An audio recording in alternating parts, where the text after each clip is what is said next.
Assalamualaikum dan selamat sejahtera bersama Cikgu Rusniza bagi mempelajari kemahiran saintifik.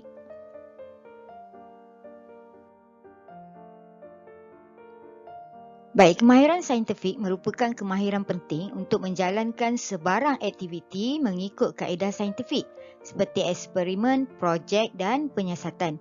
Sebelum ni kita telah pun pelajari jenis kemahiran saintifik, maksud kemahiran proses sains dan cikgu telah pun mengajar kamu 9 kemahiran proses sains dalam video sebelum ini. Jadi hari ini kita akan belajar 3 lagi kemahiran proses sains, iaitu mengawal pemboleh ubah, membuat hipotesis dan mengeksperimen.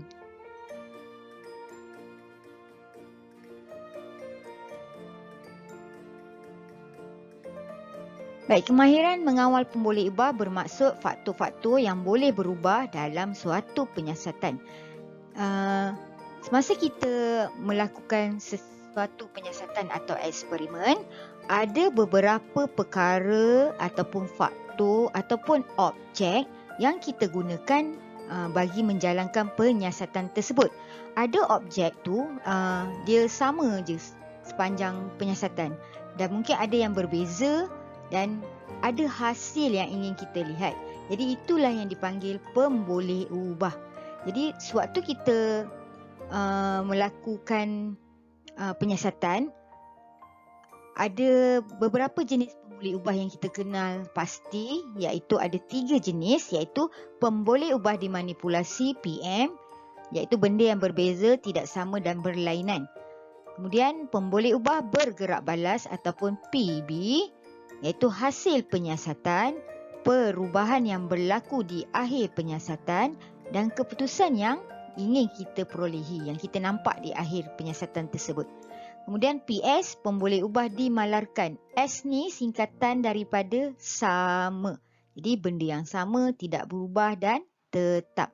Jadi sepanjang kita melakukan penyiasatan atau eksperimen, kita kena kenal pasti ketiga-tiga pemboleh ubah ini. Okay, kalau dalam bentuk soalan, kita gariskan perkataan-perkataan tersebut.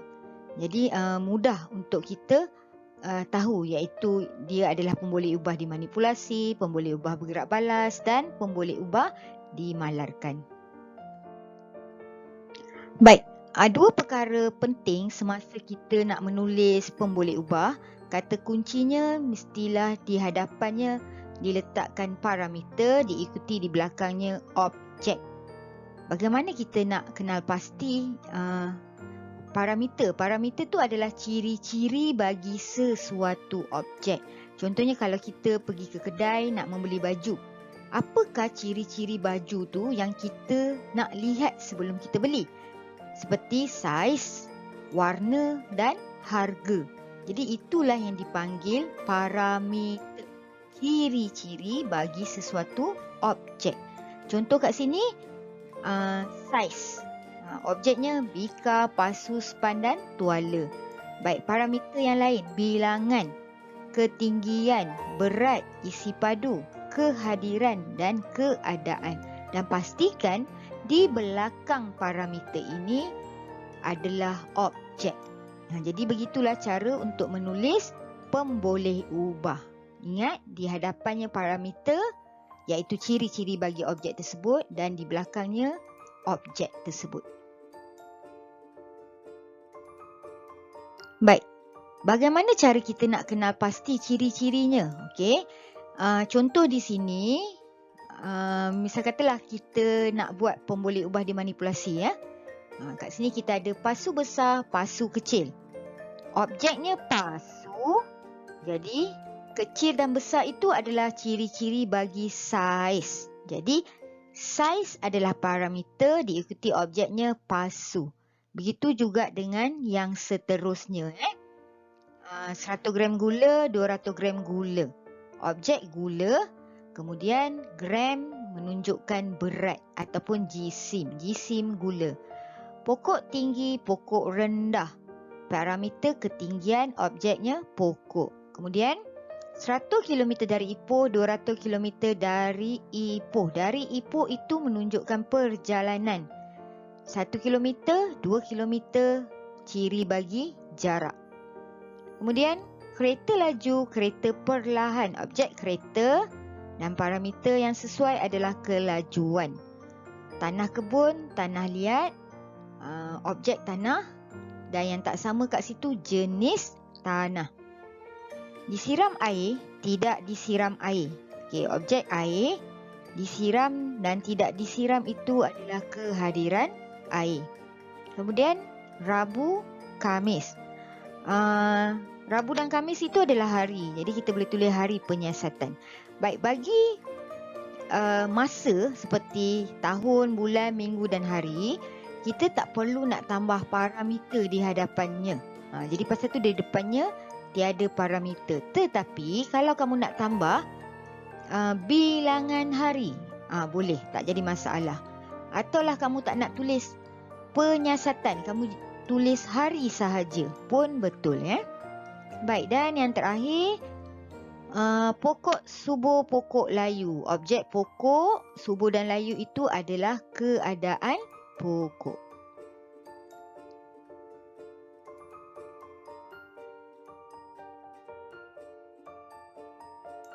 Baik, semasa kita melakukan kemahiran mengawal pemboleh ubah, ada setengah soalan yang melibatkan jadual dan carta palang. Carta palang atau graf, yang mana kita boleh menggunakan teknik 3 jari ni, menggunakan tangan kiri kita untuk mengenal pasti kedudukan PM dan PB dalam jadual dan carta palang tersebut. Okey. Jadi kamu ingatlah teknik ni. Contohnya seperti jari tengah dan ibu jari ni untuk pemboleh ubah dimanipulasi dan jari tunjuk untuk pemboleh ubah bergerak balas.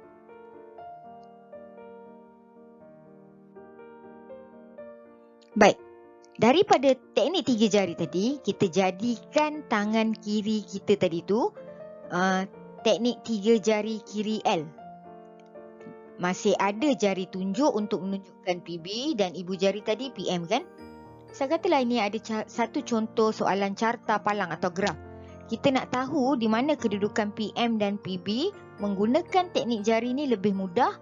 Kita boleh tahu PM-nya saiz magnet dan PB-nya bilangan klip kertas yang dapat ditarik oleh magnet.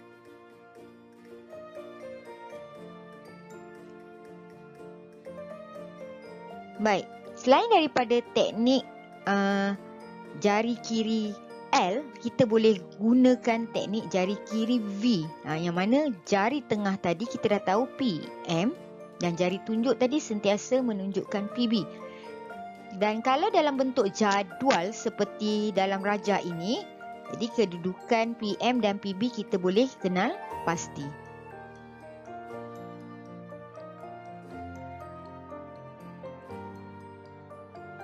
Baik, masih lagi menggunakan teknik jari kiri V, cuma kedudukan V dia terbalik. Tapi masih lagi jari tunjuk adalah PB, jari tengah adalah PM. Jadi kedudukan PM dan PB kita boleh kenal pasti sekiranya jadualnya seperti dalam rajah.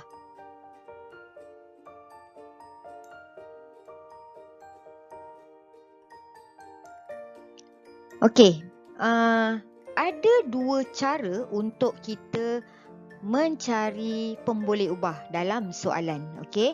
Yang pertama, kita boleh cari melalui soalan. Kita baca soalan dan kita cari pemboleh ubahnya. Contoh kat sini, rajah di bawah menunjukkan penyiasatan yang dijalankan oleh seorang murid. Dia meletakkan 3 helai tuala yang berbeza saiz. Tadi cikgu ada cakap kan, cari pemboleh ubah dan gariskan. Jadi kenal pasti dahulu. Kat sini ada tuala yang berbeza saiz ke dalam bekas yang mengandungi 500 ml air. Tuala itu kemudiannya dikeluarkan dan kuantiti air yang diserap direkodkan. Carta palang menunjukkan keputusan yang diperolehi. Jadi dekat sini, tuala yang berbeza saiz. Berbeza menunjukkan pemboleh ubah dimanipulasi, iaitu saiz tuala. Kemudian, kuantiti air yang diserap direkodkan. Direkodkan, dicatatkan adalah hasil penyiasatan yang di akhirnya yang dia nak lihat. Jadi, kuantiti air yang diserap itu adalah pemboleh ubah bergerak balas. Itu cara yang pertama. Cara yang kedua, kita menggunakan teknik jari kiri kita tadi tu. Jari kiri L. Jadi kita boleh kenal pasti PM dia saiz tuala dan PB dia kuantiti air yang diserap.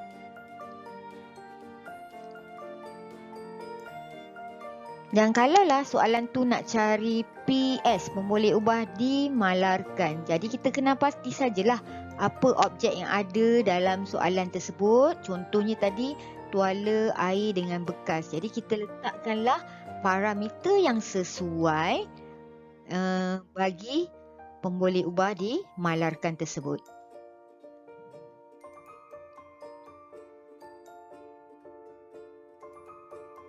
Seterusnya soalan ni, Raja menunjukkan penyiasatan oleh Ali. Dia meletakkan 2 tumbuhan ke dalam kotak hitam dan disiram air setiap hari. Pemerhatian dilakukan selepas 2 minggu. Ada tumbuhan A dan tumbuhan B. Berdasarkan pemerhatian, apakah 2 pemboleh ubah yang terkumpul? Kalau adalah keluar soalan begini, pemboleh ubah yang terkumpul ni bermaksud dia nak pemboleh ubah dimanipulasi dan pemboleh ubah bergerak balas. Baik, pemboleh ubah dimanipulasi. Apa yang tak sama dalam soalan ni? Yang kita nampak tak sama dekat kotak hitam yang tumbuhan A ni dia terbuka dan satu lagi yang ni tertutup. Dan tak samanya disebabkan yang terbuka ni dia akan dapat cahaya matahari setiap hari, tapi yang tertutup ni tak dapat cahaya matahari. Okey, ini adalah soalan berkaitan dengan keperluan asas tumbuhan. Air dia dapat setiap hari dan bila dia buka nak siram air, tumbuhan ni dua-dua dapat udara. Jadi yang tak dapatnya ialah cahaya matahari.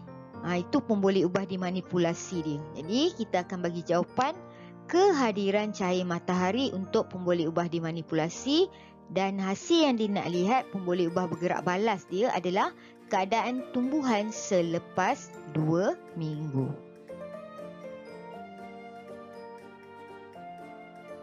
Baik, kita pergi kepada kemahiran membuat hipotesis. Bermaksud membuat pernyataan umum yang boleh diuji tentang hubungan antara pemboleh ubah dimanipulasi dengan pemboleh ubah bergerak balas. Pernyataan hipotesis ini boleh jadi benar atau tidak benar ya, sehinggalah penyiasatan dijalankan. Jadi, kamu perlu kenal pasti PM dan PB terlebih dahulu dalam soalan tersebut atau dalam penyiasatan tersebut. Kemudian lihat pula pola bagi PM dan PB tadi. Kemudian barulah kita menggunakan kata kunci hipotesis. Iaitu ada 2 kata kunci di sini yang kamu kena ingat salah satunya. Contoh, jika PM pola atau corak ya, maka PB pola. Atau semakin pola PM, semakin pola PB. Macam mana cara nak gunakan kata kunci ini? Sebelum kita nak lihat cara nak gunakannya, kita nak tengok dulu pola. Pola, bila kita nak membuat hipotesis ni, ada banyak pola yang kita boleh guna di sini. Tapi nak ingat banyak sangat kan, jadi kita ingat 2 ni saja, bertambah dan berkurang.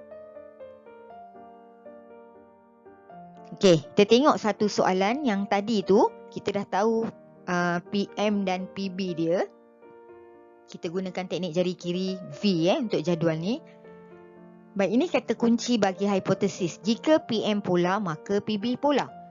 PM ni kita dah dapat dengan PB dia. Sekarang kita nak tengok pola bagi PM. Pola bagi PM 2016, 2017, 2018. Polanya bertambah. Pola bagi PB pula adalah berkurang. Jadi kita masukkan sahaja jika PM dia tahun bertambah, maka bilangan telur penyu yang menetas berkurang. Baik, kalau dalam bentuk carta palang, kita boleh guna teknik jari kiri L tadi untuk kenal pasti PM dan PB. Sekarang kita nak kenal pasti pola pula untuk PM. Misal kata cikgu ambil pola untuk saiz magnet yang besar, jadi polanya bertambah. Pola besar pun boleh juga digunakan. Okey.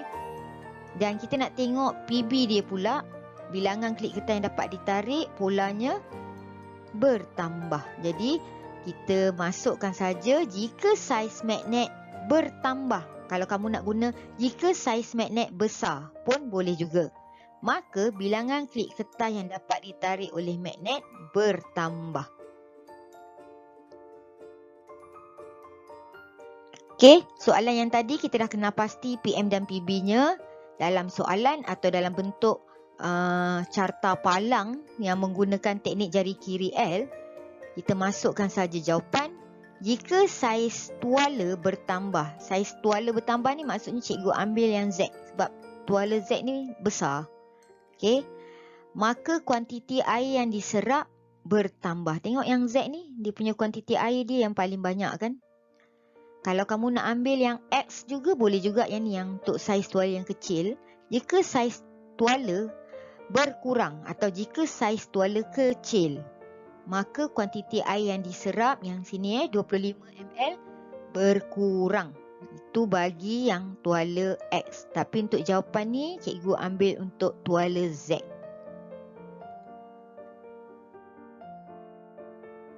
Okey, soalan yang tadi kita dah tahu pemboleh ubah dimanipulasinya kehadiran cahaya matahari dan bergerak balas dia keadaan tumbuhan selepas 2 minggu.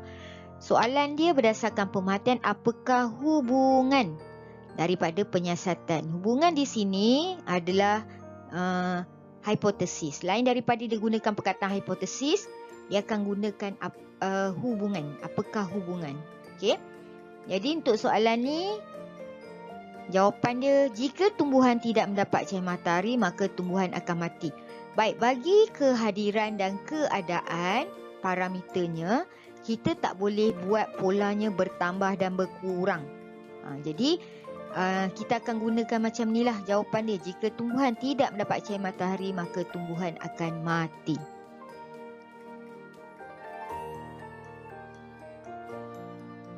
Baik, kita pergi kepada kemahiran mengeksperimen bermaksud merancang dan menjalankan penyiasatan untuk menguji hipotesis, mengumpul data, mentafsir data dan membuat kesimpulan.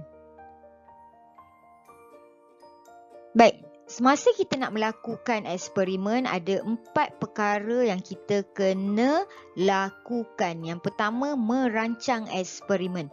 Merancang eksperimen ni adalah kita mengenal pasti masalah dan membuat penyataan masalah tersebut.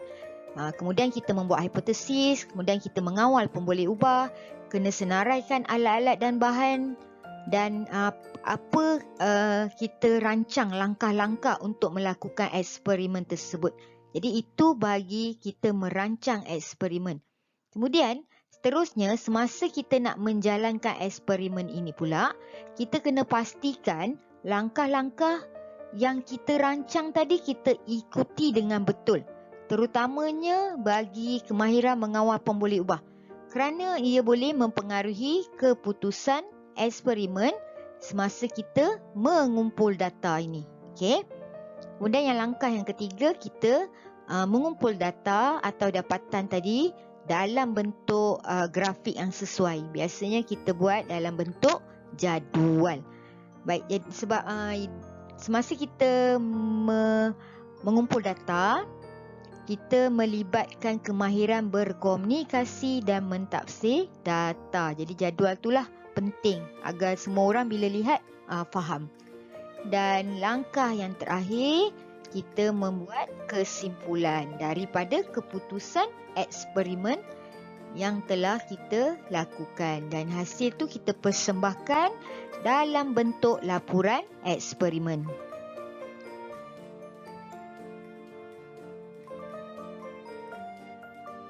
Baik, ini antara aktiviti ataupun penyiasatan yang dilakukan. Kamu boleh rujuk buku teks sains tahun 4 muka surat 17, contoh eksperimen yang telah dibuat.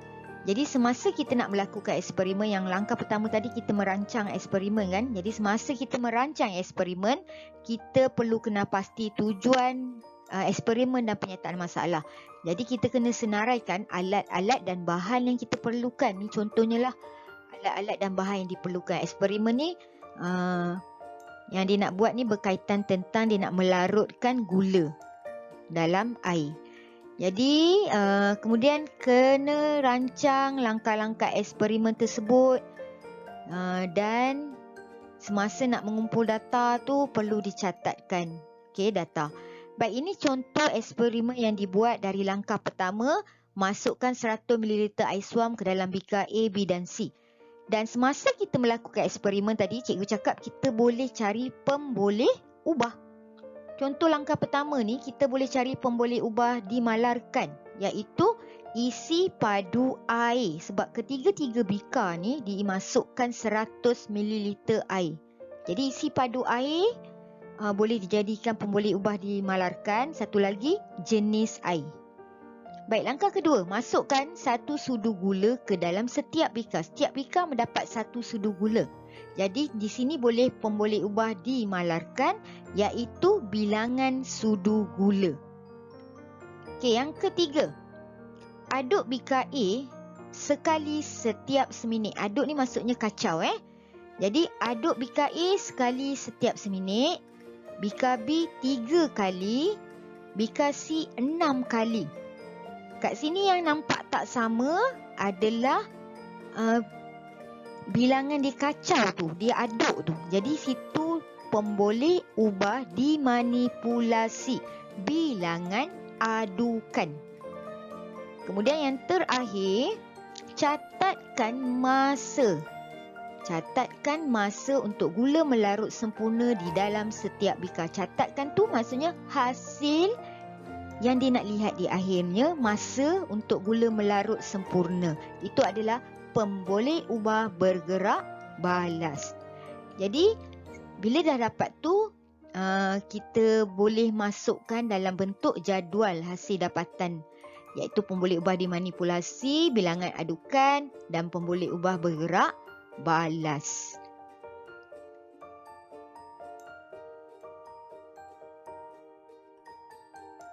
Jadi terhasillah satu laporan eksperimen. Okey, kamu boleh rujuk buku teks Sains tahun 4 muka surat 16 hingga 19 berkaitan tentang eksperimen ini Okey, untuk tujuan penyataan masalah, hipotesis, menentukan pemboleh ubah, alat dan bahan serta langkah-langkah eksperimen, itu adalah bagi langkah merancang eksperimen dan menguji hipotesis.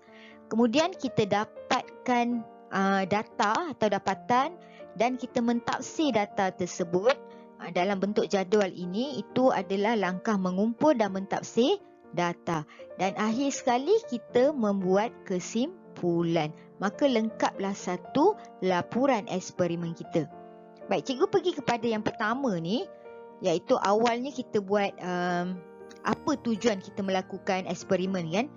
Baik, dia ada kata kunci untuk menulis tujuan ni Kata kunci yang kita kena ingat untuk menyiasat hubungan antara PM dengan PB. Jadi kita masukkanlah jawapan PM dia dan PB dia, maka lengkaplah tujuan dalam laporan kita.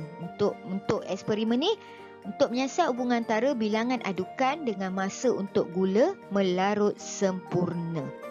Baik, untuk kesimpulan, kita boleh juga masukkan jawapan hipotesis.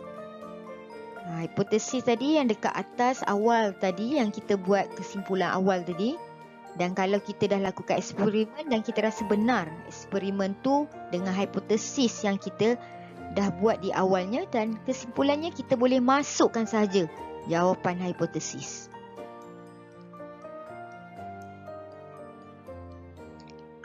Okey, jadi kita telah pun belajar 3 kemahiran proses sains pada hari ini, iaitu kemahiran mengawal pemboleh ubah, kemudian membuat hipotesis dan mengeksperimen. Maka telah lengkaplah 12 kemahiran proses sains yang kamu pelajari dari video-video lepas, termasuk video pada hari ini. Jadi sila jawab soalan kuis dan latihan yang cikgu sediakan bagi meningkatkan pemahaman kamu tentang topik ini. Sekian, terima kasih.